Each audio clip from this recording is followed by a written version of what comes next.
For the last S in grasps, that stands for standards. And for standards, we use a rubric.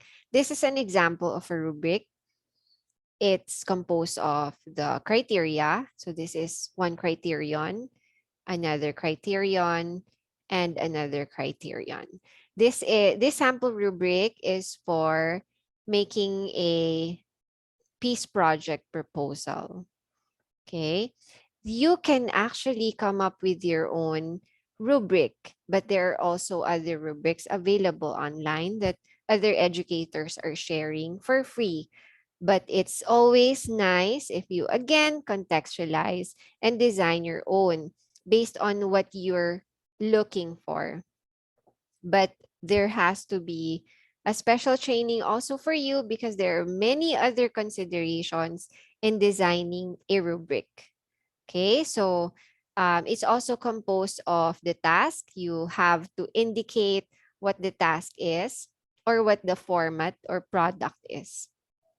And then you have the scoring scale where you get the scores for some whose rubric or whose rating is descriptive, then there are descriptions for that one.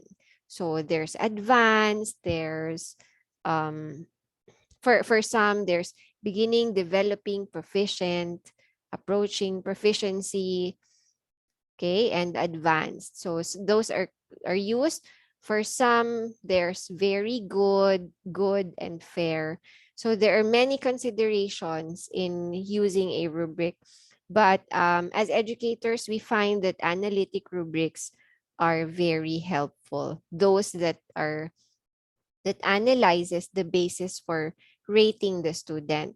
For some rubrics, there's also levels of achievement that come with the scoring scale. There are descriptions of the level of achievement. Excuse me. For this one, we only have the scoring scale. And this is where we find the standards for performance. Um, it's important for us to show the rubric that we are going to use when we present the grasp performance task that to our class or to our students. So every time that we show them what they're going to do as their final performance or their final product, we have to show them the rubric that we're going to use. They'll be looking at the criteria and they will be looking at the standards for performance because of course they would want to get the highest score for that if you are going to assign numerical values to their performance. Okay, so this is the rubric. Okay, so if you have questions about the grasps, about the backward design, and about the rubric, just note them down. We can save them for discussions later on. Okay, and then the third part, planning the learning experience. This is when we plan the learning experience. Let's go back to the whole backward design process. First, we identify the desired results, right? The learning outcomes. Or for like basic education, we call them the performance standards, the content standards, the competencies. And then after we have them, after we identify those, then we move to the last part of the teaching learning process, right? We don't proceed to the middle part, which is what the students are going to do. So we identify the desired results and then we move to the last part, which is what are they going to do eventually? How are they going to show the desired results? So that's the backward design. And then we leave for the last part, planning the one in the middle, the learning experiences of our learners. So ideally, it is after we determine the evidence of learning that we design the learning experiences or the formative process. So Why is that helpful? It's helpful because we ensure that the starting point and the end point are already in place. With those in place, it's hard to get derailed. Okay? Whatever we're going to ask them to do as part of the learning experiences, as part of the formative process, as part of the process when they acquire the skills, develop the skills, we just need to ensure that they are anchored on the desired results and that they are leading to the second part, which is enabling them to come up, to be able to perform, to be able to create the products that we're going to ask them to create.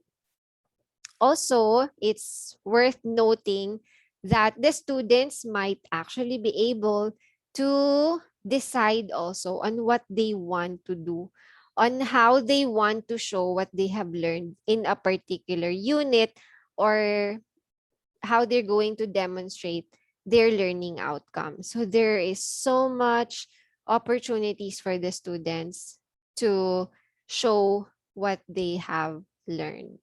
So that's the backward design and the third part. Okay, so that's the end of our talk. That's the end of our presentation. We have the credits. These slides are from Slides Mania, but I modified the color scheme. Images from Unsplash. And then please check out the toolbox of Jay Moeller.